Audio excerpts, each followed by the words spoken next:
Okay, hey everybody, welcome to another episode of On the Wrist from Off the Cuff. Today we have another awesome review for you from the brand Traska. Of course, you guys may remember my original prototype preview. This is now the full review as these models, the Summiteer, are actually getting ready to be released this July in 2020. So by the time this posts, you guys will actually be able to probably buy a couple of these as long as they don't sell out, which honestly, based on the quality on these guys and just how great looking they are, I wouldn't be surprised if they went very, very quickly. Now, a little bit about Traska. They are actually headquartered in Jacksonville Beach, Florida. They were founded by a guy named John Mack. He really just had the intention of making a watch that you could wear every day without worrying about it. Really a true tool watch to fit any activity. And I think he really succeeded, with his first few releases, mainly being the Freediver, which has even come out with another revision and a future revision pending. And this watch, the Summiteer, man, this thing is honestly absolutely amazing. It's really an everyday watch. Now, some key common characteristics when you're looking for a watch that you can wear every day, you're really just going to want that versatile blend of sporty and dressy attributes, which I think this watch actually does absolutely perfectly, guys. So with all that said, let's actually get this piece in hand for a closer look. All right, guys, this beautiful midnight blue Summiteer. Man, this thing is, it's damn near a perfect watch, guys. It's so good. Honestly, at the $500 price point, I don't know if there's anything that I would really recommend more than this. As far as an everyday watch goes, of course, there's going to be more specialized watches, dive watches, something very, more sporty, and then something maybe a little bit more dressy. There's other options, but as far as like a one watch at the $500 price point, this thing makes one hell of a case, guys. So this, of course, is the Summiteer. A little bit about it. It's basically a refined blend of timeless designs and modernity. The Summiteer really brings that classic field watch, and that aesthetic into the 21st century. It combines really nice vintage aesthetics with contemporary engineering, and it just makes a really great travel companion. And of course, it's resistant to water, scratches, and shock. So this thing is just kind of ready for your everyday. And one thing I do want to mention about the brand, if you don't know a lot about Traska already, is, man, these guys are just improving leaps and bounds every time they release something. It's nuts. I just, a quick example is the packaging. So this is the watch wallet that it comes with, and this thing is really nice, as you can see. Hey, wow, it's like suede kind of interior, very nice. The watch comes in there, it has a great button, right? Like, that's super nice. But this was the original iteration, and a little push button guy there, and then look at the felt interior. Actually, hey, look what's in here. It's actually my Gen 1 Freediver. So they've just come such a long way already, and I just love to see that. That's one of the things I think that is absolutely beautiful about micro brand watches, is that they just have this exponential growth where they're so involved with the customer, so involved in designs and execution, that they really just can't resist adding so much stinking value to their packages, just as a whole, and everything that they're trying to give you. So of course, again, $500 price point for these direct from Traska. Availability starting back in July. They basically were crowdfunded. The people who were, the early adapters already got their pieces, and now they'll be available basically for a regular purchase. Now, the sizing on these is really great, guys. You have a 38 millimeter diameter, 10 millimeter height, 46 millimeters lug to lug.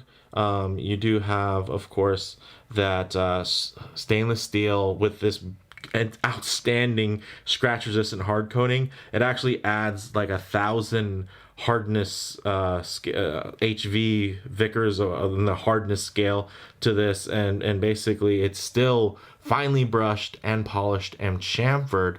I mean, you're not going to see stuff like tricks like this really from very many other people at this price point. You really probably the closest is eventually you start getting to more expensive Seikos. You're going to see hard coating and really beautiful finishing like this. But as far as micro brands go, this is impossible to find on the Swiss side, but as far as you kind of micro brands that are managed in the U.S. and produced overseas, these are the only guys doing it. This is really something very special from an execution and a spec standpoint. So I can't stress that more. This is very different than some of you guys might be thinking just by face value, seeing a 369 and a triangle, that this is some type of homage to the Rolex Explorer, which it's definitely a lot more than that. Also, I mean, if you actually look at it, it doesn't really look that much like a Rolex Explorer, besides the fact that it has a 369 dial and a triangle at the 12. Pretty much everything else is completely different, except I think the ethos and kind of what it's trying to be. This is a Summiteer. It's an adventurer's watch. It's a watch that you take to the summit, right, when you're out exploring. So with that said, you really just have to kind of take this thing in. Look at, you got drilled lugs. It just has all those great features that you find yourself asking of from other brands that they just never get around to. You see also beautiful polished chamfer there, push button clasp, very simple, beautiful taper on this bracelet, everything milled. You even have beautiful perlage there. You have, of course, this no date movement from Miyota, which is a 9039, which is great. So no ghost position or anything like that. Nicely signed. You do also get a see-through case back, which is great, so you can take a look at a relatively nicely finished movement. As far as this crown goes, it's actually a screw down, which is great. So when you're getting 100 meters of water resistance, you're really believing it. I'm not saying you're going to dive 100 meters. I mean, most people recreationally will dive no more than 30-40 meters. But this is something you can screw down the crown on and take into the pool, take to a water park, whatever, jump into the ocean, and you're going to be fine generally because it has a screw down crown and it's built with the seals and everything for it to actually be water resistant, which is great. So it's really kind of just ready for everything. And then you look at, just from a design standpoint, you look at this dial, it's just really well balanced. I like how bold it is. I like how much space is, the way the space is used on the dial and the way the space is taken up. It's not font heavy. It doesn't have, it's not doing anything just to be different, which you'll see some other brands, especially in the micro brand world, kind of sometimes choose to do things differently just to kind of be different and set their products apart. Here, Traska, they have a really great, they just have a great eye for creating something that blends well, that really just puts together different elements that just end up coming out as this really balanced and refined product. So you see that dial. It's a really nice kind of satiny matte blue, obviously not glossy, but not super matte or grainy in any way. It has a nice smooth texture to it. The indices, of course, are printed, and they actually do have loom applied very, very thick. The hands are polished on the hour and minute, and then you do have a painted seconds hand, which ties in very nicely to the printed script on there, so that's really nice as well.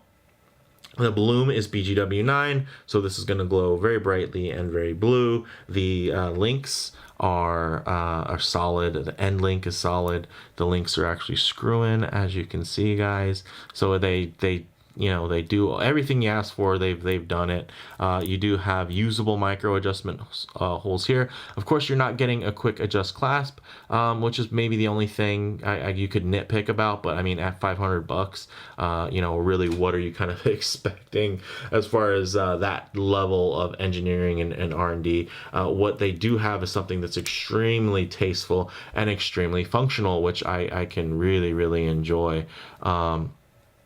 I would actually much rather have something that is functional rather than something that just checks a box. And sometimes you'll find that some of those, those kind of toolless micro adjust clasps end up being more about a check in the box versus actual functionality. So really nice from that standpoint as well. Beautiful taper, guys. This goes from 20 millimeters down to 16. You get the milled push button clasp, of course, and then those great micro adjust holes. So with that said, let's actually go ahead and get this piece on wrist. All right, guys, on my 7 1/4 inch wrist, this thing wears just about perfectly. You know, when it comes to wearing a watch that doesn't have a dive bezel or something like that, that's really going to be all dial. This really hits the sweet spot. And the nice thing is, I've worn some 38 millimeter watches that feel kind of small on my 7 1/4 inch wrist. But something about this one, of course, when you get real up close, you're going to get that lens distortion that's going to make it seem bigger. But as you can see, when you get a little bit more arm and a little bit more space, you kind of get a more realistic look of how that's going to look on the wrist. And you know what, guys? It just looks really great. It's really well balanced. The nice thing is, it has a smaller case, yes, but because it has a larger dial and bolder indices and everything, the way that it's marked, it just ends up feeling more balanced and just feels larger. So although it's small enough to actually wear really well, it has that visual impact and visual punch that I think really help it on the wrist. As you can see, it lays extremely flat. Of course, that very thin movement is a huge part of that. And then you also do have the beautiful, look at the chamfering on the bezel, the chamfering on this case sides there, really nice. Just lays really well on the wrist, as you can see, nice and slim. Great underneath, you get great articulation. Of course, it's nothing's bumping and grinding into the back of your hand or the back of your arm. So really, really nice. Again, look at how flat it lays.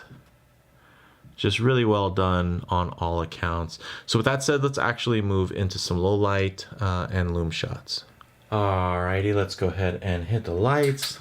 As you can see, that BGW9 is glowing really great. And of course, even at the off kind of tilt layout that I had, you can see it's very easy orientation when it comes to finding 12 o'clock, especially considering you have 3, 6, and 9 perfectly viewable there, fully loomed. One of the things I really like to do during these loom shots is work in some low light transition, because you're not always going to be standing out in the middle of a field out in direct sunlight. A lot of times you're going to be coming in and out of buildings, in and out of your vehicle and whatnot, coming out from indoors, guys. And you're gonna get some transition. You're gonna get an idea of the way this blue dial renders, the depth of that great what's the word I'm looking for? It's kind of a 3D take on a sector dial, which is nice. So it's not, it has the same, effects of having a sector dial, but what it does is, by using dimension to create that extra sector, what it does is you can make it disappear, you can make it reappear. This blue is beautiful, guys. It's such a deep dark blue, but it's a pure blue, and because of the finish on it, it's never really going to render as black. It's going to be midnight blue, at best. Of course, in the dark, it's going to look pretty black, but when you're out in light, it just renders as a really nice blue, and not super retro and bright like, some of you guys like to avoid. It's actually just a really beautiful kind of midnight blue. Now, with all that said, guys, closing thoughts on the wrist, this thing really just has perfect proportions. It's very comfortable and balanced wear. That hard coat adds a darker tint, kind of similar to what you'll find in Seiko's Dia Shield hard coating.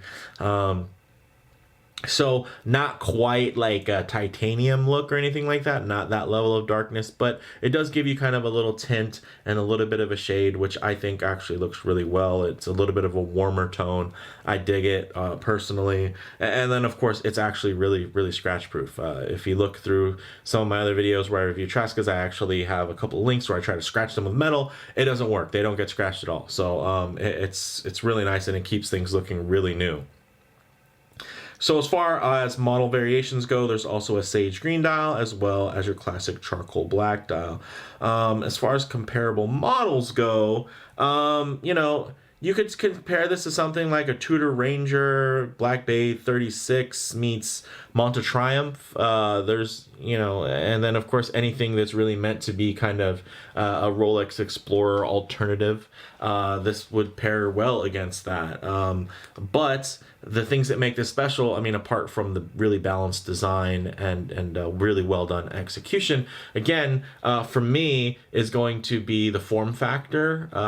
You know, as far as really having perfect proportions and scale, as well as the hardness, the extra hardness from the hard coat on the steel. So for me, that really make it a standout. Really the bottom line on here is, I mean, this is probably the ultimate $500 Rolex Explorer alternative, and honestly it might even be just the ultimate $500 everyday automatic tool watch, period. Like, it's that good. It even makes a strong case for being probably one of the most compelling $500 one watch candidates available. And honestly, there's always new stuff coming on the market, so you know, we'll see how long that lasts. But for me, this thing is an absolute standout, and I think it's obviously the form factor, the aesthetic. For me, this thing is going to age well because it does such a great job of not over cluttering or over complicating a good thing. It's really kind of a distilled and purified take on an adventure watch, a field watch of sorts. So with that said, let me know what you guys think in the comments below. If you liked the video, please do hit like, and if you haven't, please subscribe for more content just like this. Thanks, guys.